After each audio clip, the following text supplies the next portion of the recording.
Hello, listeners, and welcome back to this new episode. I want to talk a little bit today about wellness at work. And what I mean by wellness at work is it is super important, especially when you are taking on a new job, when you have joined a new company, or you have new responsibilities or a bigger scope. It is very, very important for you to protect your energy. And how do you protect your energy? You protect your time, and you also set limits and you set boundaries. And the reason why it's so important is it's going to keep you in the game. And also long-term, you are going to avoid burnout. Because a lot of times also what happens, and I hear it all the time with my coaching clients, is they've taken on a new job. They're really, really excited. But there's also that deep down need to prove themselves. And so they say yes to everything. There is a real fear of saying no or a fear of missing out. And I get it. You're trying to figure out, where your priorities are. You're trying to figure out where you should spend your time. You're trying to figure out, who holds the power. You're trying to get a handle on the culture. And I get it. But still, when you go in to a new job or a new role, you need to be thinking about setting boundaries because, and I see it with clients, really, really quickly, you can get burnt out. And that's what I absolutely want you to avoid. And so that's why I've titled this Wellness at Work. It's going to be part of a series. There are going to be others, but today I want to talk specifically about setting boundaries, how you can do that, how to think about it.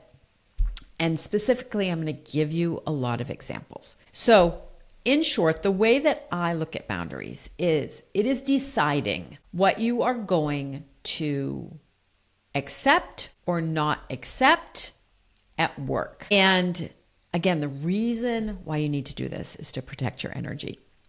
So I want to give you a way of thinking about it. The first thing is there are things that I personally never accepted. And I would state this boundary. Now, let me give you some examples. I had a boss once who would yell. And when I joined this company, and he was yelling like at other employees, there was no way in hell that I was going to accept that somebody yelled at me at work. And so that is something that just in the way that I managed that relationship, he never once yelled at me. I had respect for myself. I respected him. I respected other people, but I would not accept that he yelled at me. And so the way that I built that relationship in the 10 years that I worked with this gentleman, he never yelled at me once. There's some other things, other examples here. Cutting me off in meetings. I think that is also a very big sign of disrespect. That is something that I never accepted. So if somebody did it, then no reason to get mad. I never got angry, just used my voice and I would say, "Excuse me, I haven't finished.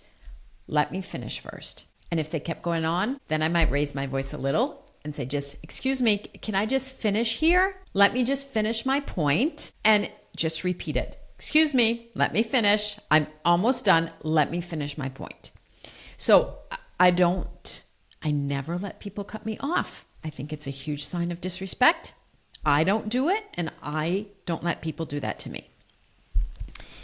Some other boundaries. Also, I had big teams when I was a CEO. I ran a lot of meetings.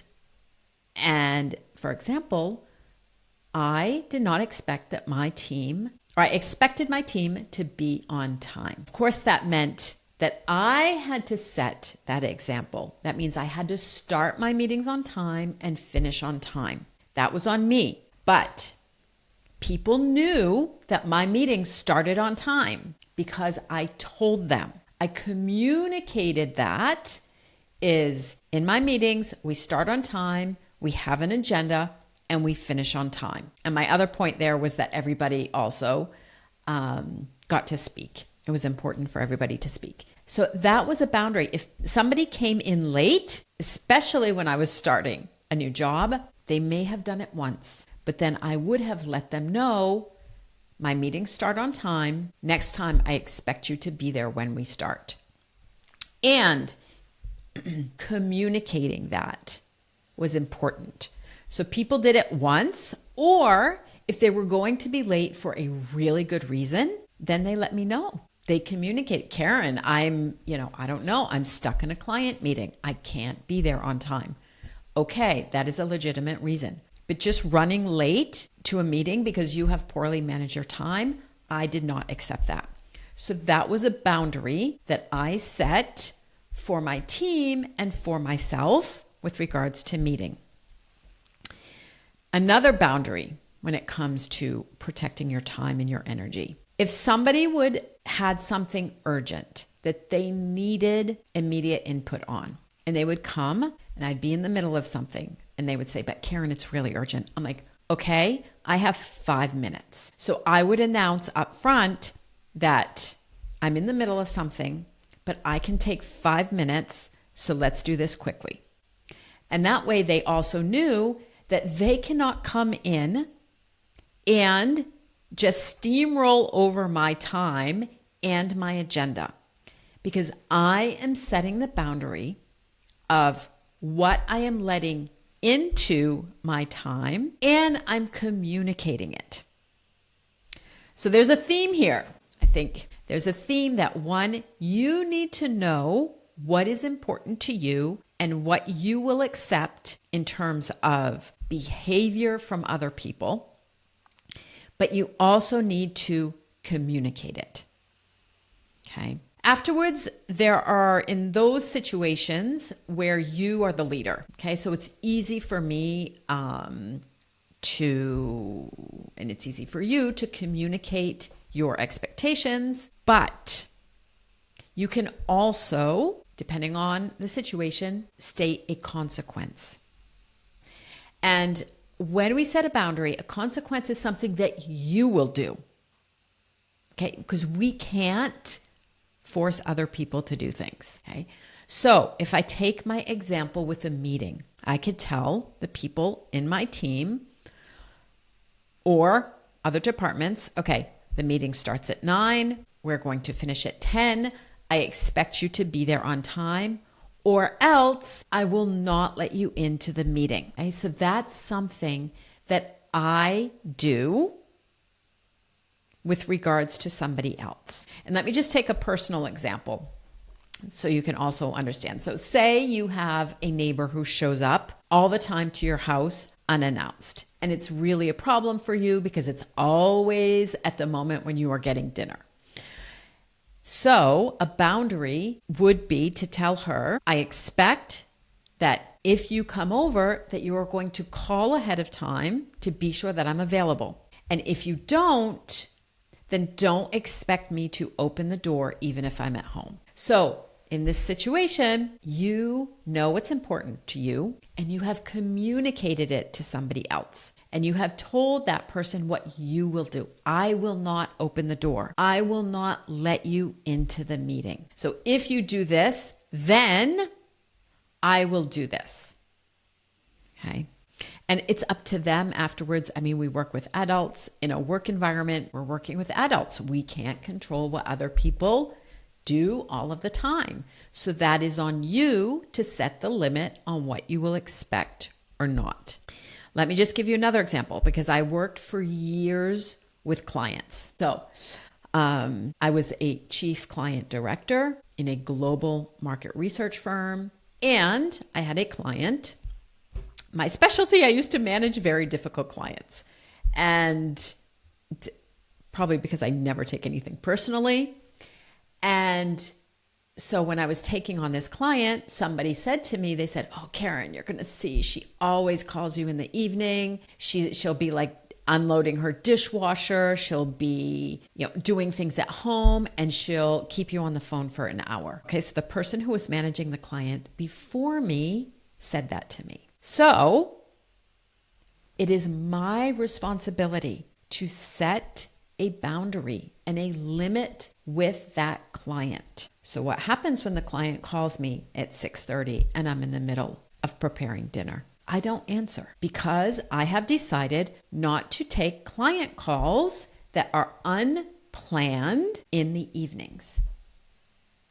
Now, it is up to you also to decide in that case, because there are some cases at work that you want to communicate that or not to the client or to somebody else, whatever the situation is. So in this case, what I would do is the next day, I would either call her back or send her a message and say, "Look, I saw that you called last night. I'm not available in the evenings unless we've planned a call in advance. What can I help you with?" Something like that, so that they know, and you might have to repeat it several times. So that client called me again at another point in time in the evening. We had an unplanned call, or she wanted to talk to me and it was unplanned. I don't pick up the phone. And I also, at that point in time, if she's sending me text messages, "Erin, I need to talk to you." So of course, depending on the situation, if you have something, a big launch or something that's going on and you know that there could be an issue, then maybe I'll take the call. But 9 times out of 10, I won't, because I have set that boundary. So my final example here is protecting your wellness when it comes to your job is I exercise every morning. I always have. Even as a CEO, I exercised every morning because that allowed me to keep my energy up, allowed me to feel good about myself, protecting my health, staying off medication. All of that was extremely important. So I didn't accept meetings until a certain time, whether it be 9:30 or 10.